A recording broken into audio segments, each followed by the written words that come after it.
મિત્રો, જે સંતાનો તેમના માતાપિતાની સેવા કરે છે તેવા સંતાનોને શું પુણ્ય મળે છે? મિત્રો, એક સમયે ભગવાન શ્રી કૃષ્ણ દેવી રાધા સાથે ગોલોકમાં ઝૂલા પર બેસીને વાર્તાલાપ કરી રહ્યા હતા. ત્યારે દેવી રાધા ભગવાન શ્રી કૃષ્ણને કહે છે કે, હે કાન્હા, મારા મનમાં બે સવાલ છે. જો તમે કૃપા કરીને મારા પ્રશ્નોના જવાબ આપશો તો મારા મનને શાંતિ મળશે. ભગવાન શ્રી કૃષ્ણ કહે છે, હે રાધા, શું પ્રશ્ન છે? દેવી રાધા કહે છે, હે કાન્હા, મારે જાણવું છે કે માતા પિતાની સેવા કરવાથી શું ફળ મળે છે. જે સંતાનો સાચા ભાવથી પોતાના માતા પિતાની સેવા કરે છે તેમને કેટલું પુણ્ય મળે છે, અને જે સંતાનો માતા પિતા સાથે દુર્વ્યવહાર કરે છે તેઓને શું પાપ લાગે છે? ભગવાન શ્રી કૃષ્ણ કહે છે, હે રાધા, હું એક વાર્તા દ્વારા તારા આ પ્રશ્નનો જવાબ આપું છું. આ વાર્તા ધ્યાનથી સાંભળજો. તો મિત્રો, વિડીયોમાં આગળ વધતા પહેલા તમને વિનંતી છે કે આજની વિડીયોમાં અંત સુધી જોડાયેલા રહેજો, કારણ કે આજની આ કહાની ખૂબ જ જ્ઞાનવર્ધક અને મોટિવેશનલ છે. અને આજની વિડીયોને લાઈક, શેર કરી કોમેન્ટ બોક્સમાં જય શ્રી કૃષ્ણ અને હર હર મહાદેવ પણ જરૂરથી લખી દેજો. તો ચાલો આજની કહાની શરૂ કરીએ. ભગવાન શ્રી કૃષ્ણ કહે છે કે એક સમયની વાત છે. એક નગરમાં એક બ્રાહ્મણ તેના માતા પિતા સાથે રહેતો હતો. બ્રાહ્મણનું નામ અગસ્ત્ય હતું. પરંતુ તે બ્રાહ્મણ તેના માતા પિતાનું કહ્યું ક્યારેય ન માનતો. હંમેશા તેમની આજ્ઞાનો અનાદર કરતો હતો અને ક્યારેય તેના માતા પિતાની સેવા ન કરતો. એક દિવસ તે બ્રાહ્મણ પોતાના માતા પિતાને કહ્યા વગર જ તીર્થયાત્રા કરવા માટે ચાલ્યો જાય છે. તે બ્રાહ્મણ પાસે એક અદ્ભુત શક્તિ હતી, જેના કારણે તે જ્યારે પણ કોઈ તીર્થ સ્થળ પર સ્નાન કરતો ત્યારે તે હવામાં કપડાં સૂકવતો. પોતાની શક્તિને કારણે તે ખૂબ જ અહંકારી બની ગયો હતો. પોતે બધા બ્રાહ્મણોમાં સર્વશ્રેષ્ઠ બ્રાહ્મણ હું જ છું એવું અભિમાન તેનામાં આવી ગયું હતું. ચાલતા ચાલતા કોઈ એક જગ્યાએ બ્રાહ્મણ સ્નાન કરવા રોકાય છે અને તેના કપડાં હવામાં સૂકવવા મૂક્યા હતા. તે સમયે એક કબૂતર ઉડતું ઉડતું આવ્યું અને તે બ્રાહ્મણના કપડા પર ચરકી ગયું. આ જોઈને બ્રાહ્મણ ખૂબ ક્રોધમાં આવી ગયો અને તે કબૂતરને શ્રાપ આપ્યો. શાપને કારણે કબૂતર જમીન પર પડી ગયું અને થોડી જ ક્ષણોમાં બળીને ભસ્મ થઈ ગયું. તે જ સમયે ભયંકર વીજળી અને વાદળો ગરજવા લાગે છે અને આકાશવાણી થઈ કે, હે બ્રાહ્મણ, તું ચાંડાળ પાસે જઈને ધર્મનું જ્ઞાન પ્રાપ્ત કર. આકાશવાણી સાંભળીને બ્રાહ્મણ ચાંડાળને મળવા માટે આગળ વધવા લાગે છે. બ્રાહ્મણ ચાંડાળના ઘરે પહોંચી જાય છે. બ્રાહ્મણે ચાંડાલના ઘરે જઈને જોયું તો ચાંડાલ પૂરા ભાવથી, સાચા મનથી પોતાના માતા પિતાની સેવા કરી રહ્યો હતો અને પોતાના માતા પિતાની બધી ઈચ્છાઓનું પાલન કરી રહ્યો હતો. ચાંડાલ પોતાના માતા પિતાના પગ દબાવી રહ્યો હતો અને એ ચાંડાલના ઘરમાં ભગવાન વિષ્ણુ એક બ્રાહ્મણના રૂપમાં રહેતા હતા. અગસ્ત્ય બ્રાહ્મણ ચાંડાળને કહે છે કે, ચાંડાળ, હું તારી પાસે ધર્મનું જ્ઞાન પ્રાપ્ત કરવા આવ્યો છું. આ સાંભળીને ચાંડાલ કહે છે કે, હે બ્રાહ્મણ, અત્યારે હું મારા માતા પિતાની સેવા કરી રહ્યો છું. અત્યારે હું તમારી સાથે વાત કરી શકું એમ નથી. અત્યારે હું મારા માતા પિતાની સેવા કરું છું, જેને હું અત્યારે અધવચ્ચે છોડી શકું તેમ નથી. તો તમે કૃપા કરીને થોડો સમય મારી રાહ જુઓ. માતા પિતાની સેવા કર્યા પછી હું તમને મળીશ. ચંડાળની વાત સાંભળીને બ્રાહ્મણ ખૂબ જ ક્રોધિત થઈ જાય છે અને ક્રોધમાં કહેવા લાગ્યો કે, હે ચાંડાળ, તું એક બ્રાહ્મણનું અપમાન કરી રહ્યો છે. તારા માતા પિતાની સેવા કરવાનું તને મહાન લાગે છે, જેના કારણે તું તારા દ્વાર પર આવેલા એક બ્રાહ્મણનું અપમાન કરી રહ્યો છે. ત્યારે ચાંડાલ કહે છે કે માતા પિતાની સેવાથી વધીને આ સંસારમાં મારા માટે કોઈ બીજું મહાન કાર્ય નથી. મારા માટે મારા માતા પિતા જ ભગવાન છે. આટલો ક્રોધ ના કરો. હું એ કબૂતર નથી જેને તમે શ્રાપ આપીને ભસ્મ કરી દેશો. તમારે જ્ઞાન પ્રાપ્ત કરવું હોય તો થોડો સમય પ્રતીક્ષા કરવી પડશે અને તમારા મનને શાંત કરો. નહીં તો તમે એ પતિવ્રતા સ્ત્રીની પાસે જાઓ. એ સ્ત્રી પાસે તમને તમારા પ્રશ્નોના ઉત્તર મળી જશે. ચાંડાલના ઘરમાં ભગવાન વિષ્ણુ સ્વયં બ્રાહ્મણના રૂપમાં નિવાસ કરતા હતા. તે ઘરમાંથી બહાર આવે છે અને બ્રાહ્મણને કહે છે, ચાલો હું તમને એ પતિવ્રતા સ્ત્રીના ઘરે લઈ ચાલું છું. અગત્ય બ્રાહ્મણ અને બ્રાહ્મણના રૂપમાં ભગવાન વિષ્ણુને પ્રશ્ન કરે છે કે હે બ્રાહ્મણ, તમે તો એક બ્રાહ્મણ છો, તો પછી આ ચાંડાળના ઘરમાં કેમ વાસ કરો છો? ત્યારે બ્રાહ્મણના રૂપમાં ભગવાન વિષ્ણુ બોલે છે કે બ્રાહ્મણ, અત્યારે તમે મારી વાતોને નહીં સમજી શકો, કારણ કે અત્યારે તમારા મનમાં ખૂબ જ અહંકાર ભરેલો છે. એટલા માટે પહેલા તમે પતિવ્રતા સ્ત્રીના દર્શન કરી લો. બ્રાહ્મણ ભગવાન વિષ્ણુરૂપી બ્રાહ્મણ સાથે તે પતિવ્રતા સ્ત્રીના ઘરે જાય છે અને દ્વાર પર જઈને તે સ્ત્રીને કહે છે કે હે પતિવ્રતા સ્ત્રી, હું તારી પાસે જ્ઞાનની વાતો જાણવા આવ્યો છું. તારા જીવનકાળમાં જેટલું જ્ઞાન તે પ્રાપ્ત કર્યું હોય તેમાંથી થોડું જ્ઞાન મને પણ આપો. બ્રાહ્મણની વાત સાંભળીને તે સ્ત્રીએ કહ્યું કે અત્યારે હું મારા પતિની સેવા કરી રહી છું, એટલે અત્યારે હું તમારી સાથે વાત કરી શકું એમ નથી. તેથી જો તમારે જ્ઞાનની વાતો જાણવી હોય તો થોડો સમય તમારે પ્રતીક્ષા કરવી પડશે. હું મારા પતિની સેવા અધવચ્ચે છોડીને તમારી સાથે વાત કરી શકું એમ નથી. આવું સાંભળીને અગત્ય બ્રાહ્મણને ખૂબ જ ક્રોધ આવી ગયો અને તે સ્ત્રીને કહેવા લાગ્યો કે જો તું મને જ્ઞાનની વાતો નહીં જણાવે તો હું તને શ્રાપ આપી દઈશ. આ સાંભળીને તે પતિવ્રતા સ્ત્રી કહે છે કે હું તે કબૂતર નથી કે તમારા શ્રાપથી બળીને ભસ્મ થઈ જાય છે. હું એક પતિવ્રતા સ્ત્રી છું. હું મારા પતિની સેવા ના છોડી શકું. તમારે જ્ઞાનની વાતો જાણવી જ હોય તો તમે ધર્મ તુલાધાર પાસે જાઓ. ત્યારે તે અગત્ય બ્રાહ્મણ અને બ્રાહ્મણના રૂપમાં ભગવાન વિષ્ણુ બંને તે ધર્મ તુલાધારના ઘરે જવા ચાલવા લાગે છે.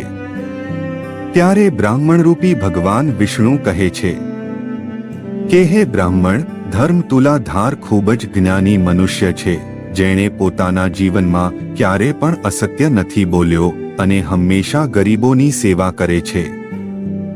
તે ધર્મ તુલાધાર અનાજ પણ કંઈ જ નફો લીધા વગર આવેલા ભાવે આપીને ગરીબોની હંમેશા સેવા કરે છે.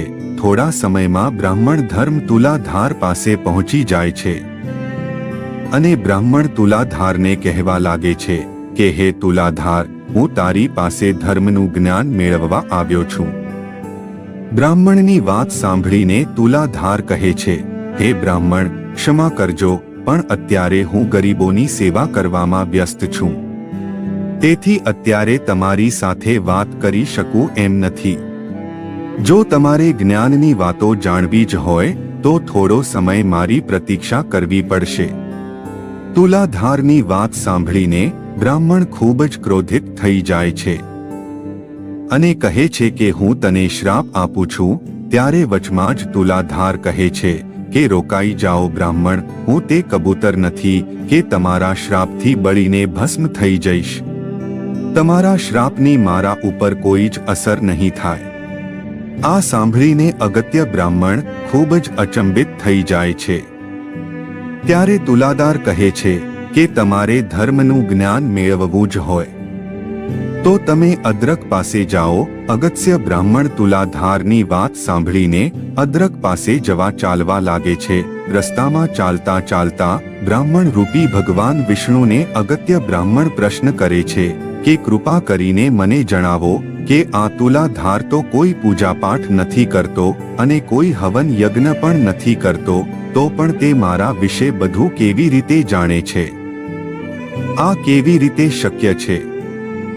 ત્યારે બ્રાહ્મણ રૂપમાં ભગવાન વિષ્ણુ કહે છે કે હે બ્રાહ્મણ, તુલાધારે આ સંસારને પોતાના સત્ય બોલવાના કારણે જીતી લીધો છે અને તે હંમેશા સત્યનો સાથ આપે છે. તે એટલો સત્યવાદી છે કે તેની સામે કોઈ દિવસ એવો પ્રશ્ન ઊભો થાય કે તેને જીવન અને સત્યમાંથી કોઈ એક વસ્તુ પસંદ કરવાની હોય તો તે સત્યને જ પસંદ કરશે. તેના કારણે તે એક પુણ્ય આત્મા બની ચૂક્યો છે. ત્યારે અગત્ય બ્રાહ્મણ તે ભગવાન વિષ્ણુ રૂપી બ્રાહ્મણને પૂછે છે કે આ અદ્રક કોણ છે? હું તેના વિશે જાણવા માંગુ છું. ત્યારે બ્રાહ્મણ રૂપી ભગવાન વિષ્ણુ કહે છે કે હે બ્રાહ્મણ, હું તને અદ્રકનો ઇતિહાસ જણાવું છું. આ પ્રાચીન સમયની વાત છે કે એક રાજ્યમાં એક ખૂબ જ સુંદર સ્ત્રી પોતાના પતિ સાથે રહેતી હતી અને તે સ્ત્રી તે રાજ્યની મહારાણી હતી.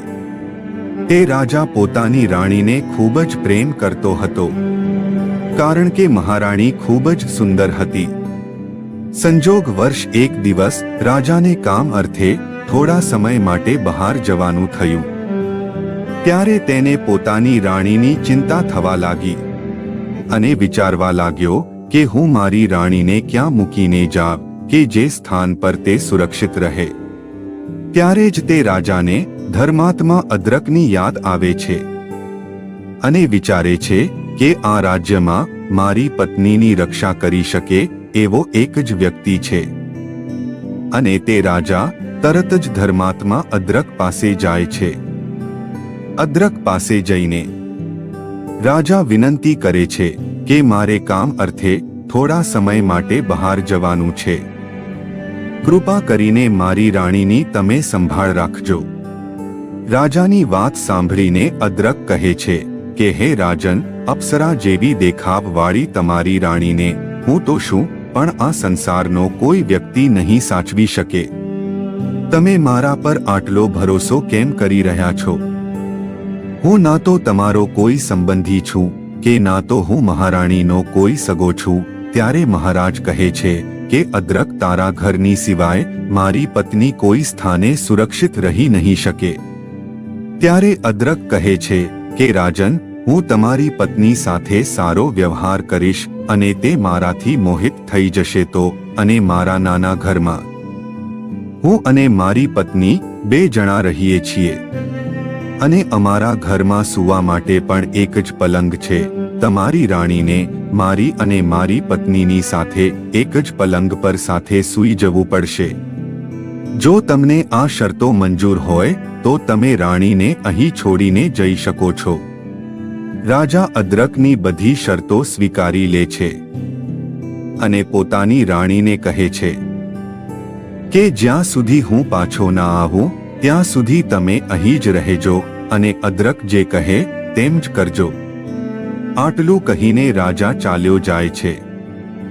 રાજાના ચાલ્યા ગયા પછી જેમ અદ્રકે કહ્યું હતું તેમ જ તે તેની પત્ની અને રાણીની વચમાં સૂઈ જતો, પરંતુ મહારાણી પ્રત્યે તેના મનમાં સેજ પણ ખોટા વિચાર ન હતા. તે હંમેશા રાણીને પોતાની માતાની નજરથી જોતો હતો કારણ કે અદ્રક ખૂબ જ ધાર્મિક અને પુણ્યાત્મા હતો. ધીમે ધીમે સમય પસાર થવા લાગ્યો અને 6 મહિનાનો સમય પૂરો થયો અને રાજા પરત આવ્યા અને પોતાની રાણીને પોતાની સાથે મહેલમાં લઈ ગયો. પરંતુ રાણી અદ્રક પાસે 6 મહિના રહ્યા. તેની નગરજનો વાતો કરવા લાગ્યા અને જાત જાતના આરોપો મૂકવા લાગ્યા. આ વાત ઉડતી અદ્રક પાસે પહોંચી અને આવા આરોપો તે અદ્રક સહન ન કરી શક્યો. આથી તેણે નગરમાં ચિતા જલાવી. તે જ સમયે તે રાજા ત્યાં આવી પહોંચ્યા અને અદ્રકને આમ કરવાનું કારણ પૂછવા લાગ્યા. ત્યારે અદ્રક કહેવા લાગ્યો, રાજન, લોકોની કડવી વાતો હું સહન કરી શકતો નથી. નગરજનો મારા ઉપર ખોટા આરોપો મૂકી રહ્યા છે. જો રાણી પ્રત્યે મારા મનમાં સપનામાં પણ ખોટો વિચાર આવ્યો હોય તો હું અગ્નિમાં પ્રવેશ કરું છું અને જો મારા મનમાં ખોટ હશે તો હું બળીને ભસ્મ થઈ જઈશ. આટલું બોલીને અદ્રક અગ્નિમાં પ્રવેશ કરી ગયો. પરંતુ અદ્રકને કાંઈ ન થયું. અદ્રકની સાચી નિષ્ઠા અને સાચા ભાવ જોઈને આકાશમાંથી દેવતાઓ પણ ફૂલો વરસાવા લાગ્યા. અને તમામ દેવો ધરતી પર ઉતરી આવ્યા અને અદ્રકને કહેવા લાગ્યા કે અદ્રક, તમારા જેવો કોઈ મહાન પુરુષ આ આખા સંસારમાં નહીં હોય. સંસારમાં બધા પુરુષો કામ વાસનામાં લીન થઈને રહે છે. તે માત્ર તારી પત્ની પર જ ધ્યાન રાખ્યું, અન્ય કોઈ પરાઈ સ્ત્રી પર ક્યારે પણ ખોટી નજર નથી નાખી. તેથી અમે તને વરદાન આપીએ છીએ કે તું તારી દિવ્ય દ્રષ્ટિથી આવનાર ભવિષ્યને પણ જોઈ શકીશ અને તારી અંદર હંમેશા ભગવાન વિષ્ણુનો વાસ થશે. અને જો કોઈ વ્યક્તિ તારા સાચા મનથી દર્શન કરશે તો એને અવશ્ય સ્વર્ગ લોકની પ્રાપ્તિ થશે. આટલું કહીને બધા દેવતાઓ અદૃશ્ય થઈ ગયા. ત્યારે બ્રાહ્મણ રૂપી ભગવાન વિષ્ણુ અને તે બ્રાહ્મણ વાર્તા સાંભળતા સાંભળતા તે અદ્રકના ઘરે પહોંચી ગયા. બ્રાહ્મણ અદ્રકને પ્રણામ કરે છે અને કહે છે કે હે ધર્માત્મા, હું તમારી પાસે જ્ઞાન મેળવવા આવ્યો છું. કૃપા કરીને મને ધર્મનું જ્ઞાન આપો. ત્યારે અદ્રક બ્રાહ્મણને ધર્મનો ઉપદેશ આપતા કહે છે કે હે બ્રાહ્મણ, તમે પુરુષોમાં સર્વશ્રેષ્ઠ વૈષ્ણવની પાસે જાઓ. તમને તમારા પ્રશ્નોના ઉત્તર ત્યાં જ મળશે. અદ્રકની વાત સાંભળીને બ્રાહ્મણ પ્રસન્ન થાય છે અને બ્રાહ્મણ રૂપી ભગવાન વિષ્ણુની સાથે તે વૈષ્ણવના ઘરે જવા ચાલવા લાગે છે. વૈષ્ણવના ઘરે પહોંચીને બ્રાહ્મણે એક શુદ્ધ હૃદયવાળા પુરુષને જોયો. તે વૈષ્ણવ જ હતો જેના મુખ પર અપાર તેજ હતું. બ્રાહ્મણે તે વૈષ્ણવને પ્રણામ કર્યા. હે મહાત્મા, હું ખૂબ જ દૂરથી આવ્યો છું. કૃપા કરીને મને ધર્મનું જ્ઞાન અને ઉપદેશ આપો અને મને એ પણ જણાવો કે મારા માટે કયા કયા કાર્યો યોગ્ય છે. બ્રાહ્મણની વાત સાંભળીને વૈષ્ણવ કહે છે કે હે બ્રાહ્મણ, ભગવાન વિષ્ણુ તમારાથી પ્રસન્ન છે. તમારો તો જન્મ સફળ થઈ ગયો. સાથે ભગવાન વિષ્ણુના દર્શન પામીને મારું જીવન પણ સફળ બની ગયું. મારા ઘરમાં સ્વયં ભગવાન વિષ્ણુ પધાર્યા છે. ત્યારે બ્રાહ્મણ કહે છે કે હે વૈષ્ણવ, મારે પણ ભગવાન વિષ્ણુના દર્શન કરવા છે. ત્યારે વૈષ્ણવ કહે છે, ભગવાન તો તમારી પાછળ જ છે.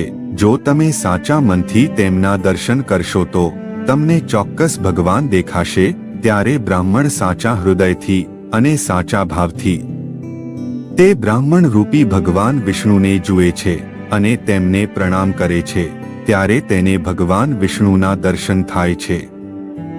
ત્યારે બ્રાહ્મણ ખૂબ જ ભાવુક થઈ જાય છે અને કહે છે કે પ્રભુ, આટલા સમયથી તમે મારી સાથે હતા તો પણ હું તમને ઓળખી ન શક્યો.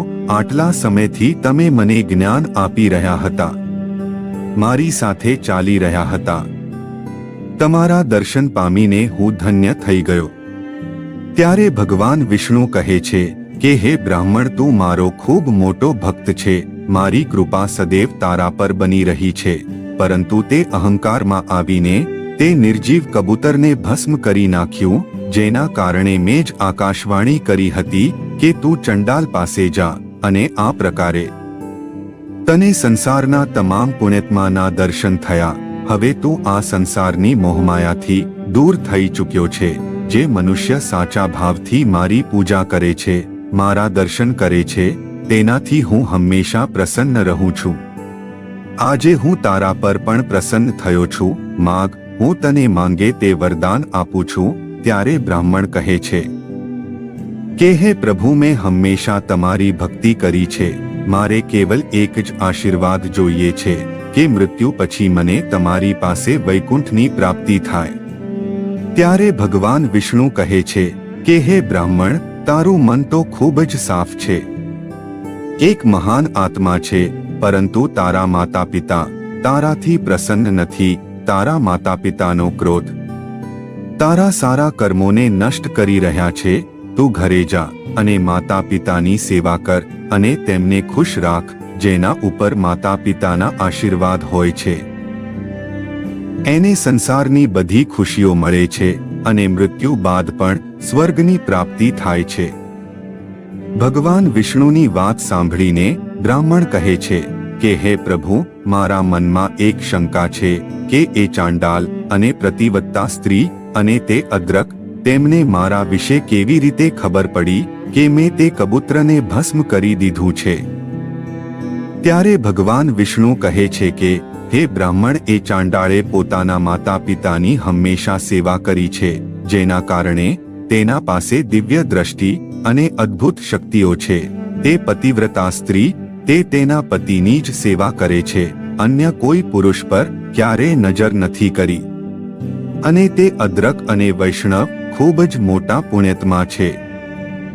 અને હું હંમેશા આ બધાના ઘરમાં વાસ કરું છું, અને મારી સાથે માતા લક્ષ્મી પણ આમના ઘરમાં વાસ કરે છે.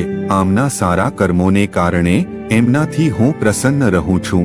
હે બ્રાહ્મણ, જો તે પણ તારા માતા પિતાની સાચા ભાવથી સેવા કરી તો હું તારા ઘરે પણ નિવાસ કરીશ. હવે તું મારી વાતને ધ્યાનપૂર્વક સાંભળ. જે પણ મનુષ્ય સાચા ભાવથી, સાચી શ્રદ્ધાથી પોતાના માતા પિતાની સેવા કરે છે, તેને સંસારમાં સર્વશ્રેષ્ઠ માનવામાં આવે છે. અને હું હંમેશા એના હૃદયમાં વાસ કરું છું. માતા પિતાની ભક્તિથી મોટી ભક્તિ બીજી કોઈ નથી. ના તો બીજું કોઈ તીર્થ છે કે ના તો કોઈ તીર્થયાત્રા છે. એટલા માટે મનુષ્ય એ હંમેશા પોતાના માતા પિતાની સેવા કરવી જોઈએ. જે પણ મનુષ્ય પોતાના માતા પિતાની સાચા ભાવથી સેવા કરે છે, એને વૈકુંઠની પ્રાપ્તિ થાય છે. આટલું કહીને ભગવાન વિષ્ણુ અદૃશ્ય થઈ ગયા. બ્રાહ્મણ પણ પોતાના ઘરે પાછો આવી ગયો અને પોતાના માતા પિતાની સાચા ભાવથી સેવા કરવા લાગ્યો. બ્રાહ્મણની સેવાથી તેના માતા પિતા પ્રસન્ન થયા અને તે બ્રાહ્મણની બધી દિવ્ય શક્તિઓ તેને પુનઃ પ્રાપ્ત થઈ ગઈ. ત્યારે ભગવાન શ્રી કૃષ્ણ કહે છે કે હે રાધા, આ પ્રકારે મનુષ્યએ પોતાના માતા પિતાની સેવા કરવી જોઈએ. અને જે સંતાનો પોતાના માતા પિતાની સેવા નથી કરતા, તેમની આજ્ઞાનો અનાદર કરે છે અને તેમનું અપમાન કરે છે, તેવા સંતાનોને હંમેશા નર્કની જ પ્રાપ્તિ થાય છે. તો મિત્રો, આશા છે કે આજની વિડિયો તમને જરૂર પસંદ આવી હશે. તો મિત્રો, આજની વિડિયો તમને સારી લાગી હોય તો વિડિયોને લાઈક કરી શેર કરજો તથા અમારી ચેનલ પર પહેલીવાર આવ્યા હોય તો ચેનલને સબસ્ક્રાઇબ પણ જરૂરથી કરી લેજો. જય શ્રી કૃષ્ણ. હર હર મહાદેવ.